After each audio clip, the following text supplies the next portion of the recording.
ដំបងខ្ញុំបាទសូមជម្រាបសួរទៅដល់បងប្អូនប្រិយមិត្តជាទីស្រឡាញ់រាប់អានសូមស្វាគមន៍មកកាន់ Channel ម៉ោងទៀនរឿងខ្មោចយើងក៏បានវិលមកជួបគ្នាសារជាថ្មីដោយសារនេះគឺខ្ញុំបាននាំយករឿងរ៉ាវមួយដែលបានកាត់ឡើងក្នុងខេត្តស្វាយរៀងរឿងនេះដែរគឺខ្ញុំបានទទួលពីបងប្រុសម្នាក់ដោយបងប្រុសម្នាក់ហ្នឹងគឺគាត់មានឈ្មោះថាបងស្នាគាត់បាននិយាយប្រាប់មកខ្ញុំគឺជារឿងរ៉ាវខ្មោចមិត្តភក្តិរបស់គាត់ដែលបានស្លាប់មិត្តភក្តិគាត់គឺមានឈ្មោះថាបងវុធីសម្រាប់បងស្នានិងមិត្តភក្តិគាត់គឺជាមិត្តភក្តិជិតស្និទ្ធគ្នាខ្លាំងមែនទែនពួកគាត់ទៅណាមកណាគឺគាត់តែងតែដើរទៅពីអ្នកគ្នាគាត់ទេបើសិនជាពួកគាត់មានបញ្ហាគឺគាត់ចេះជួយគ្នាទៅវិញទៅមកក្រុមគ្រួសារបងស្នាគឺគាត់ធូរធារជាងក្រុមគ្រួសារបងវុធីចឹងហើយបានជាបងស្នាគាត់ជួយទៅខាងក្រុមគ្រួសារបងវុធីច្រើនជាងសម្រាប់បងវុធីវិញគាត់ជាមនុស្សមិនសូវចេះមាត់មិនសូវចេះកទេតែគាត់និយាយមិនណាគឺមិនណាហើយគាត់ក៏ដែលមានទំនាស់ពាក្យសម្ដីឆ្លុះបកកាយចង់យកឈ្នះអ្នកភូមិដែលគេនៅបរិវេណជុំវិញផ្ទះរបស់គាត់ទេគឺគាត់ដែលចង់យកឈ្នះអ្នកភូមិនឹងទេគាត់ក៏ជាមនុស្សឧស្សាហ៍ព្យាយាមចេះដឹងទុកតរៈនឹងដតីដែលគេនៅជុំវិញផ្ទះរបស់គាត់ចឹងហើយបានជាអ្នកភូមិពិចារគឺគេឆ្លាញ់រាប់អានបងវុធីនឹងខ្លាំងមែនទែនត្រង់ចំណុចបងវុធីគាត់ជាមនុស្សសុភាពរាបសារបងវុធីគាត់ក៏មានសត្វក្បីគាត់នឹងចំនួន3ក្បាលហើយក្បីដែលគាត់ឆ្លាញ់បំផុតគឺមានតែមួយក្បាលទេហើយក្បីនោះគឺផតដូចជ្រូកអញ្ចឹងឯងក៏មានឈ្មោះក្បីជាច្រើនគេមកសុំទិញក្បីតពីបងវុធីមិនថាឈ្មោះខ្មែរឬក៏ឈ្មោះវៀតណាមទេគឺគេមកសុំទិញក្បីនោះតពីបងវុធីតែបងវុធីគាត់អត់ព្រមលក់ទេដោយសារក្បីនោះគឺជាក្បីពូជហើយម្យ៉ាងទៀតក្បីហ្នឹងក៏ជាក្បីដែលបន្សល់ទុកពីឪពុករបស់គាត់អញ្ចឹងគាត់អត់ព្រមលក់ទេព្រោះតែគាត់ខ្វះខាតលុយកាក់យ៉ាងណាគឺគាត់មិនព្រមលក់ជាដាច់ខាតដោយសារតែក្បីហ្នឹងគឺជាក្បីឆ្លាតទៀតពេលដែលបងវុធីគាត់ដើរទៅណាមកណាគឺក្បីហ្នឹងដើរទៅតាម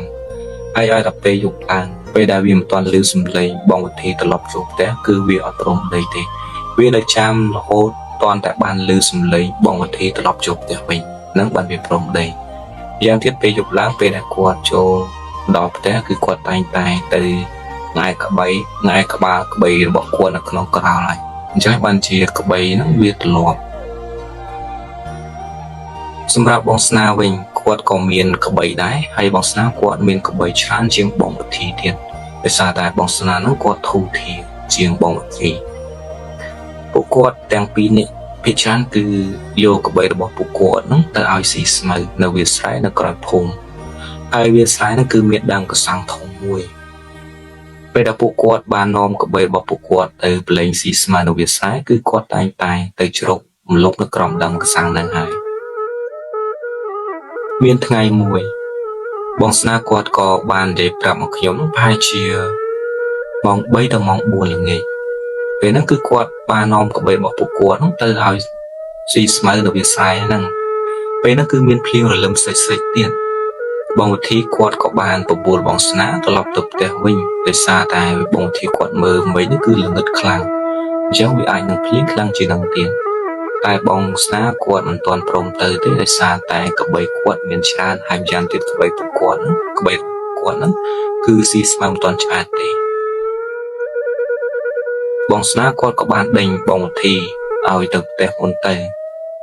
ចាំពេលដែលក្បីគាត់ស៊ីឆ្អែតហើយចាំគាត់ទៅផ្ទះតាមក្រោយតែបងវុធីគាត់អត់ព្រមទៅទេបងវុធីគាត់ថាបើមកទាំងអស់គ្នាពេលទៅវិញគឺទៅវិញទាំងអស់គ្នាមិនមែនមួយនៅមួយទៅទេបងវុធីគាត់ក៏បាននិយាយប្រាប់ទៅបងស្នាថាគាត់នឹងទៅជ្រកភ្លៀងនៅក្រោមដើមខ្សាំងនឹងមុនចាំតិចទៀតចាំទៅតាមក្រោយទៅបងស្នាគាត់ក៏យល់ព្រមគាត់ក៏បានប្រាប់ទៅបងវុធីថានឹងឲ្យចាំតិចទៀតចាំគាត់ដើរទៅជ្រកភ្លៀងនៅក្រោមដើមខ្សាំងនឹងដែរបងវុធីគាត់ក៏បានដើរទៅជ្រកភ្លៀងនៅក្រោមដើមខ្សាំងនឹងហើយពេលហ្នឹងក្បីរបស់បងវុធីពេលដែលវាឃើញម្ចាស់វាដើរទៅជ្រកភ្លៀងនៅក្រោមដើមខ្សាំងគឺវារត់ទៅជ្រកភ្លៀងជាមួយនឹងបងវុធីនឹងដែរបងស្នាគាត់និយាយថាมันបានប្រហែលជា2ទៅ3នាទីទេគឺគាត់ឮសំឡេងផ្ទះបាញ់ខ្លាំងមែនទែនបាញ់ហ្នឹងគឺបាញ់ត្រង់ចំណុចក្រោមដើមកសាំងហ្នឹងឯងពេលដែលគាត់ឃើញអញ្ចឹងគឺគាត់ស្លុតស្មារតីខ្លាំងមែនទែនស្រែកក៏ស្រែកមិនចេញទៅមុខក៏មិនកើតហើយក្រោយក៏មិនកើតគឺគាត់នៅរឹងឆ្កឹងនៅកន្លែង គាត់ក៏បានងាកទៅមើលមិត្តភក្តិរបស់គាត់បងវិធីហ្នឹងពេលហ្នឹងគាត់ក៏បានឃើញបងវិធីដេកផ្កាប់មុខនៅក្រោមដើមកសាំងហ្នឹង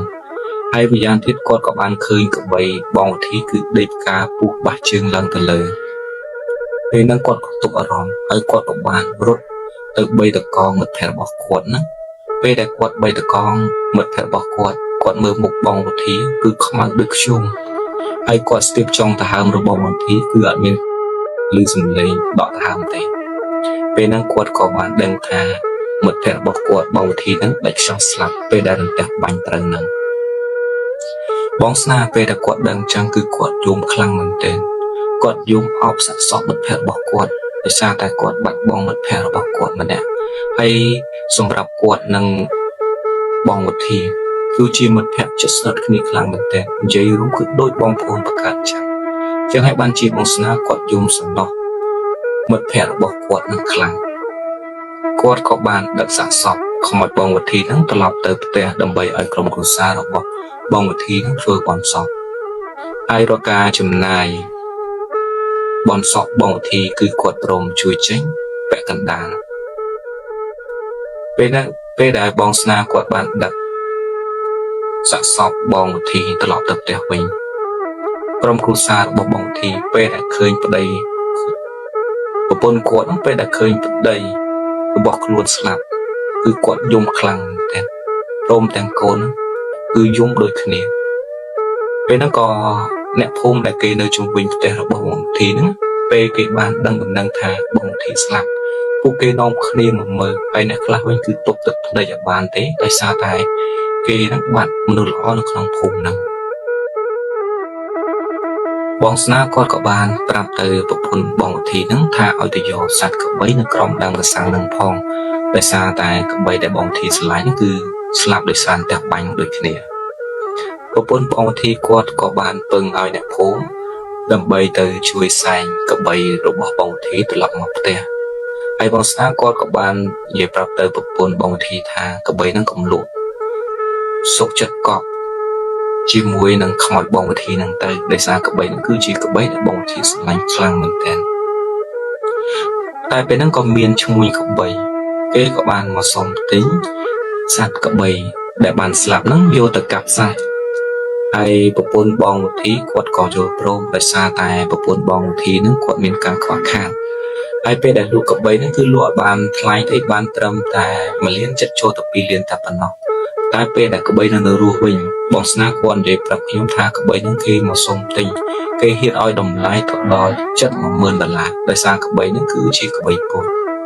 តែបងវិធីគាត់អត់ព្រមលក់ទេពេលដែលក្បីហ្នឹងស្លាប់វិញគឺលក់បានថ្លៃទេលក់បានត្រឹមតែ1លានចិត្តចូលទៅ2លានរៀលយើងឯង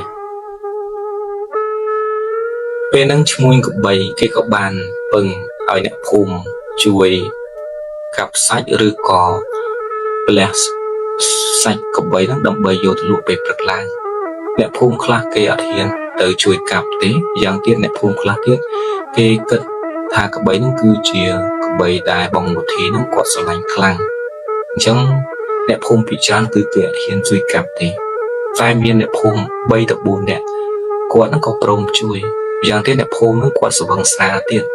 ពេលដែលគាត់ជួយហ្នឹងគាត់រំពឹងទុកថាបើសិនជាគាត់ជួយកាប់សត្វក្បីហ្នឹងប្រហែលជាឈ្មោះក្បីហ្នឹងគេឲ្យសាច់មកខ្លះឬក៏ឲ្យគ្រឿងក្នុងក្បីហ្នឹងមកខ្លះសម្រាប់ពួកគាត់ហ្នឹងខ្លែម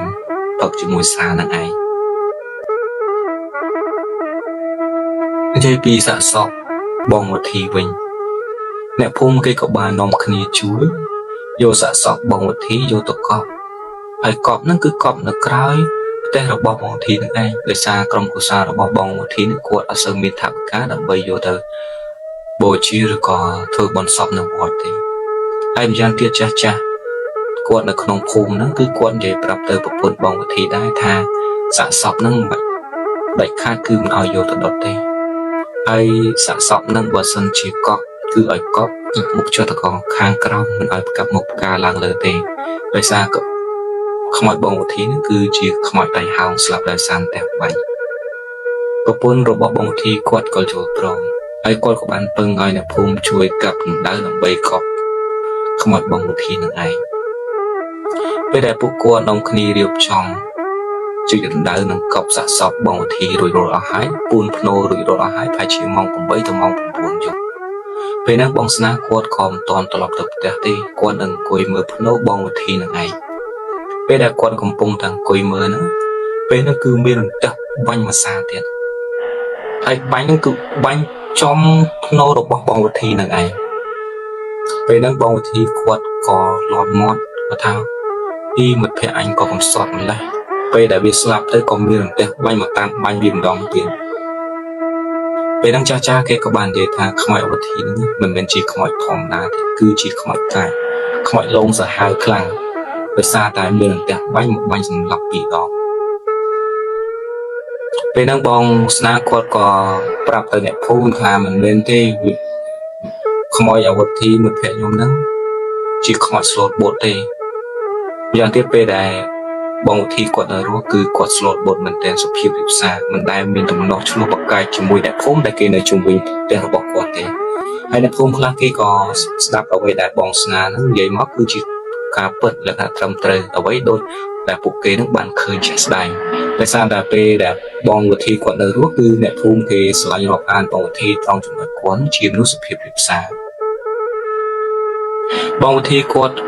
សំទោសបងស្នាគាត់ក៏បានអង្គុយមើលភ្នោរបស់បងវិធីម្ដងទៀតពេលដែលអន្ទះបាញ់ចំភ្នោបងវិធីនេះគឺប្រេះអញ្ចឹង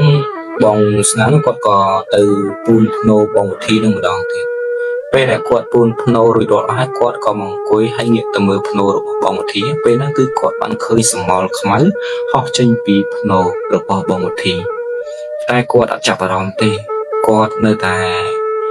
គិតដោយសារគាត់កំពុងតែគិតសំណោះអឡោះអាល័យមិត្តភក្តិរបស់គាត់អញ្ចឹងគាត់បានចាប់អារម្មណ៍រឿងស្រមោលហោះចេញពីភ្នោហ្នឹង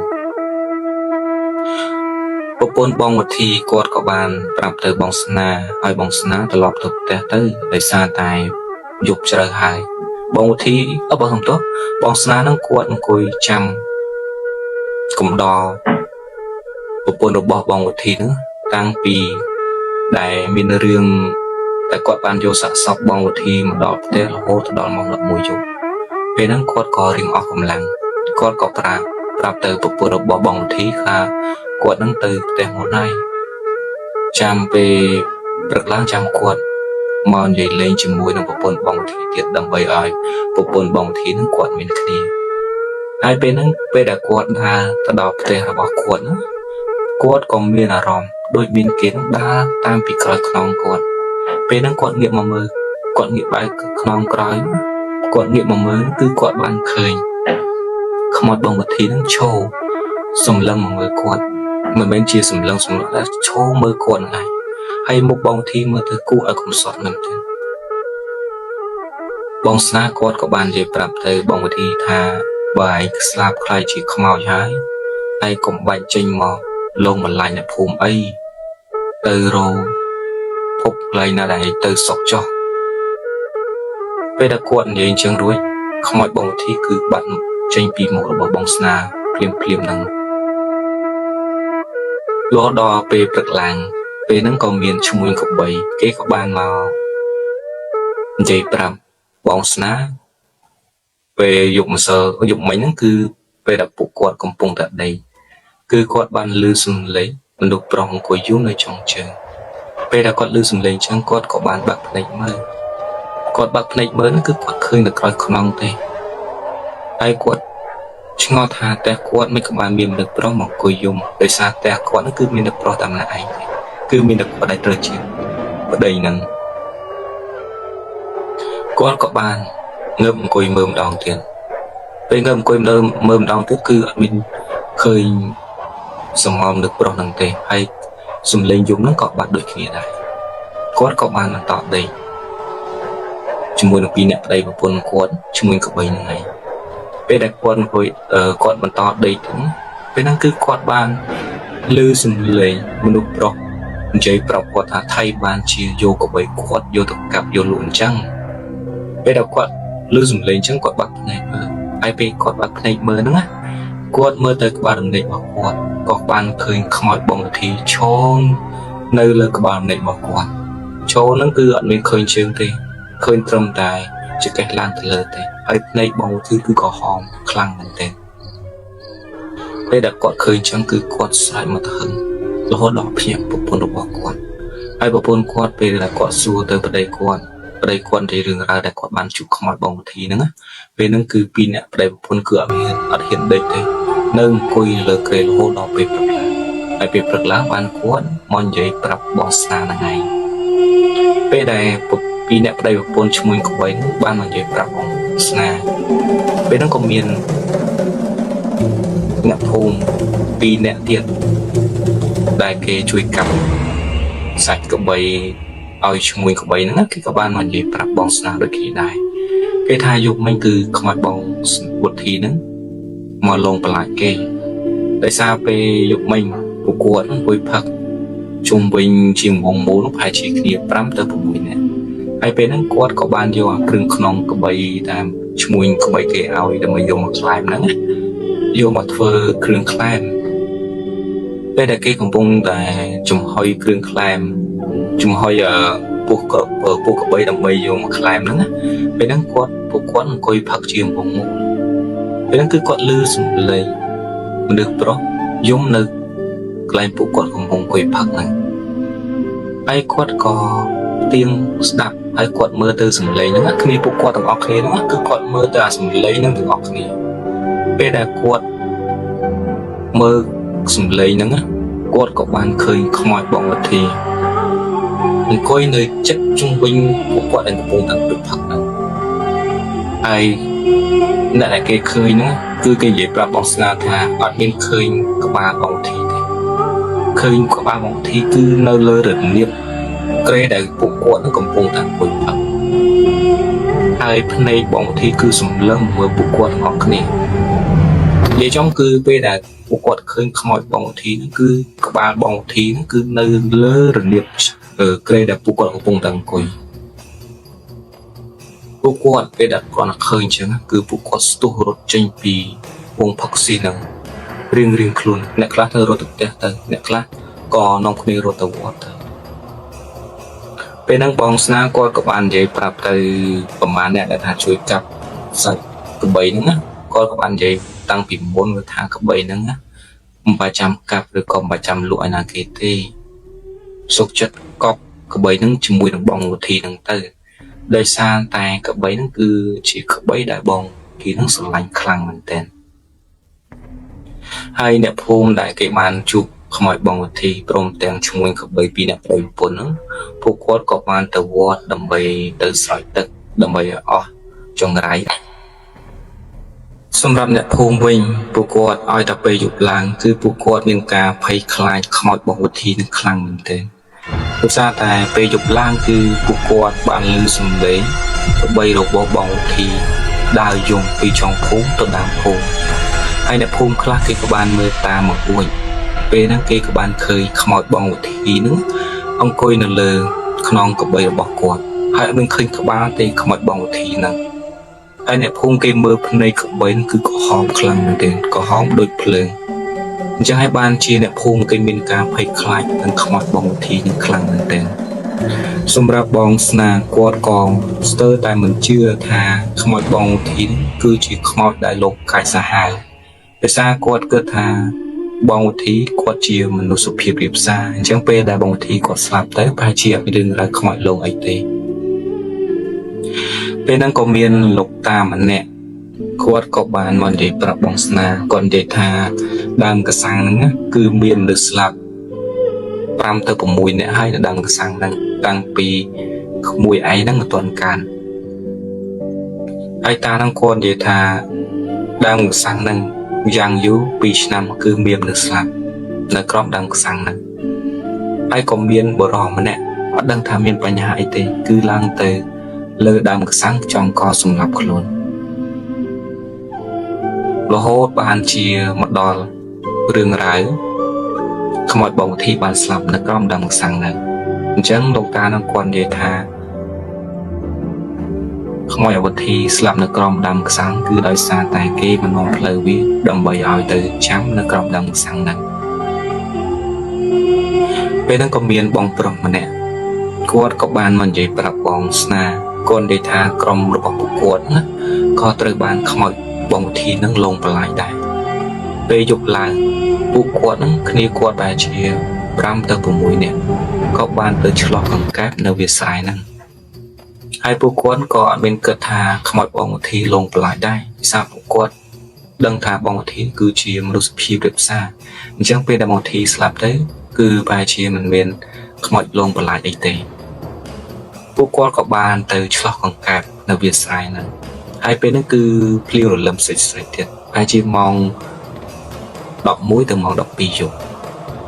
bên đã qua cầm pung tại chọn bằng cạp nữa hai bên nó cứ cạp dùng tùm hưng pin biệt xài nè mẹ lại chạm bàn cạp tràn mình tên anh cạp thùng thùng khăng bên nó có miếng bong prong nè của nó có ban chúa với từ cọng đằng sang lần với xa tay quạt lư sùng lấy cạp giống nơi cọng đằng sang bên đã quạt chúa với từ đứng quạt bàn khơi này cạp nó thô mình tên chết bực vấn mê đại hai quạt dễ tha tăng vì quạt cạn mò là hôm đó là cứ quạt đại khơi cạp nó thôm chân thế quạt có ban hai cái quạt ram vào mùi nè nắng ơi màu chui mơ được ngọt nè bây giờ mới cứ mới khơi được nè cứ khơi cạp nó nên cạp nó có hồng hay crop nên cạp nó vẫn mệt này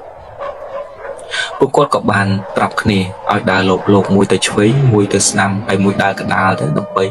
từ chậm cạp nó bây giờ bữa quát đà từ đó còn một đằng cái sàn nữa bữa quát có bàn lột cái trộn từ chậm cạp nó bây nó có miếng bong prong này có sai ta anh chạm bán cạp này quát có bàn dùng cạp nó mà mơ bây đây quát mơ nữa quát sẽ láng căng khăn mình tên đời xa tay bây giờ quát chậm nó cứ mà mình cạp thì cứ chỉ có ba rồi bỏ bằng một thì bây giờ buộc quát khơi chứ ngọc nệm nè rót tranh bị đa mặc sang năng ring luôn ở đây khá tập đua từ lọt từ lần thơm mít rót ở rót tranh bị cặp nọc mặc sang bên năng có miền lục bù mình nè đã quạt nó không phù bằng đài quạt các bạn để làm tới bóng sna thà quạt nó có tới bàn không mọi bóng thí lông và lại có đài về đã quạt nó từ việc sai về nó cứ quạt nó bàn từ vừa plư sai rồi bỏ quạt đôi plư sai bỏ quạt cứ nơm lông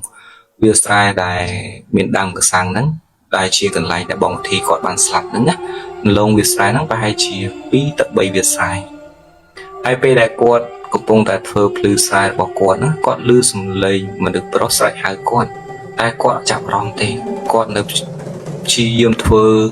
plư sai bỏ quạt thường mà hai dụng nè pe đại quạt phơi hai được rồi là hai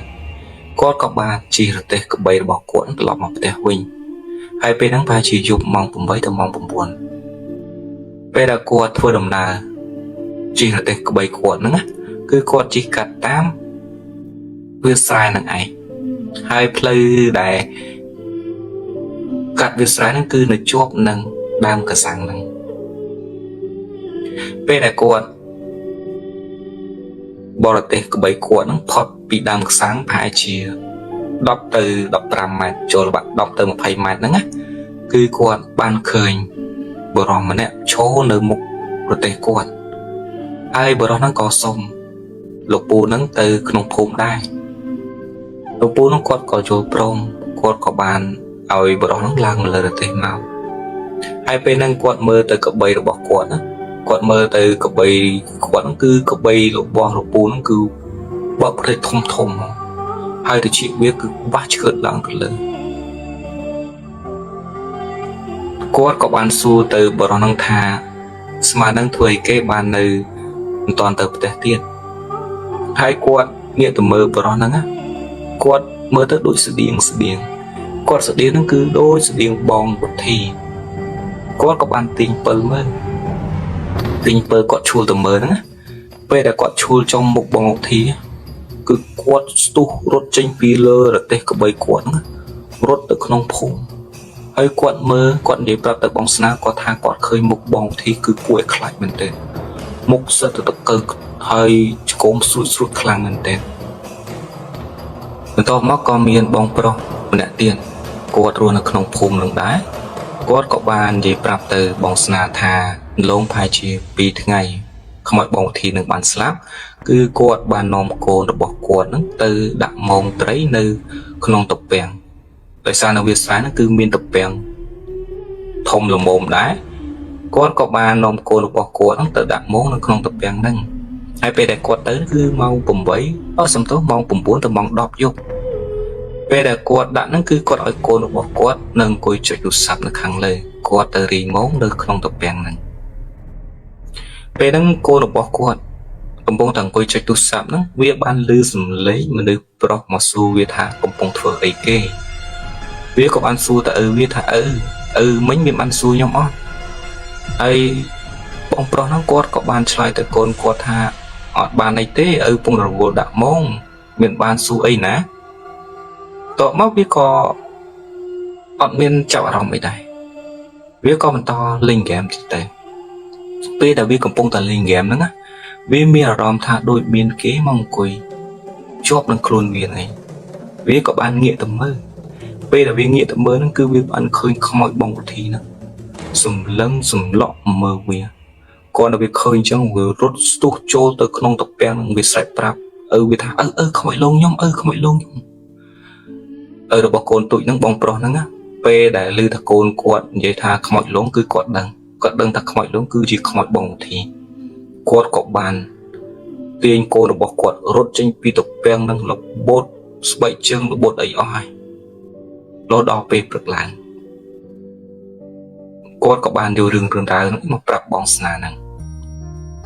សូមប្រាប់អ្នកភូមិគ្រប់គ្នាពេលដែលគាត់មានការភ័យខ្លាចរឿងខ្មោចបងវិធីនឹងខ្លាំងពេកពួកគាត់ក៏បានទៅសួរប្រពន្ធបងវិធីហ្នឹងសួរថាមានបានហៅព្រលឹងខ្មោចបងវិធីនឹងត្រឡប់មកផ្ទះអត់ប្រពន្ធបងវិធីគាត់ក៏បានឆ្លើយថាគាត់អត់បានហៅទេដោយសារតែពេលដែលប្តីគាត់ស្លាប់នោះគឺបងស្នាអ្នកយកមកទេមិនមែនគាត់អ្នកទៅយកប្តីគាត់នៅក្រោមដើមខ្សាំងហ្នឹងពេលហ្នឹងចាស់គេគូប្រងគ្រប់គ្នាមកគេថាបថោហើយប្តីស្លាប់ទឹកមុខអត់មានទៅហៅព្រលឹងប្តីមកផ្ទះអញ្ចឹងហើយបានជាព្រលឹងប្តីឯងនៅវល់ជុំវិញដើមខ្សាំងហ្នឹងពេលហ្នឹងប្រពន្ធបងវិធីគាត់ក៏បានប្រាប់ទៅអ្នកភូមិថាចាំគាត់រៀបចំមួយថ្ងៃដើម្បីនិមន្តលោកទៅធ្វើបុណ្យឬក៏សូត្រមន្តហៅព្រលឹងរបស់ប្តីគាត់ត្រឡប់មកផ្ទះវិញហើយអ្នកភូមិគាត់ក៏បាននិយាយប្រាប់ទៅប្រពន្ធបងវិធីថាឲ្យបញ្ញាប់តិចទៅដោយសារខ្មោចប្តីឯងគឺលងខ្លាំងមែនទែនធ្វើឲ្យអ្នកភូមិគ្មានណាគេហ៊ានចេញពីផ្ទះពេលយប់ឡើងពេលហ្នឹងប្រពន្ធរបស់បងវិធីគាត់ក៏បានហៅនិមន្តលោកដើម្បីមកសូត្រមន្តឬក៏ហៅព្រលឹងប្តីរបស់គាត់នឹងត្រឡប់មកផ្ទះវិញហើយតាំងពីដែលប្រពន្ធគាត់បានធ្វើរៀបចំបន់រៀបចំហៅព្រលឹងប្តីរបស់គាត់ត្រឡប់មកផ្ទះវិញតាំងពីពេលហ្នឹងមកគឺអ្នកភូមិគាត់អាចឃើញខ្មោចបងវិធីដើរលងឬក៏បន្លាចអ្នកភូមិទៀតទេតែនៅវាលស្រែគឺមានខ្មោចលងបន្លាចតែមិនមែនជាខ្មោចបងវិធីទេហើយរឿងរ៉ាវដែលខ្ញុំបានទទួលពីបងស្នាគឺខ្ញុំសម្រាយចប់ត្រឹមតែប៉ុណ្ណេះបើសិនជាខ្ញុំនិយាយទៅមានការខុសឆ្គងឬក៏មិនច្បាស់ត្រង់ចំណុចណាមួយខ្ញុំបាទសូមខន្តីអភ័យទោសទុកជាមុនផងខ្ញុំក៏សូមអរគុណទៅដល់បងប្អូនប្រិយមិត្តដែលចូលចិត្តស្ដាប់រកការសម្រាយសាច់រឿងខ្មោចចេញពី Channel របស់ខ្ញុំបាទសូមអរគុណសូមជម្រាបលា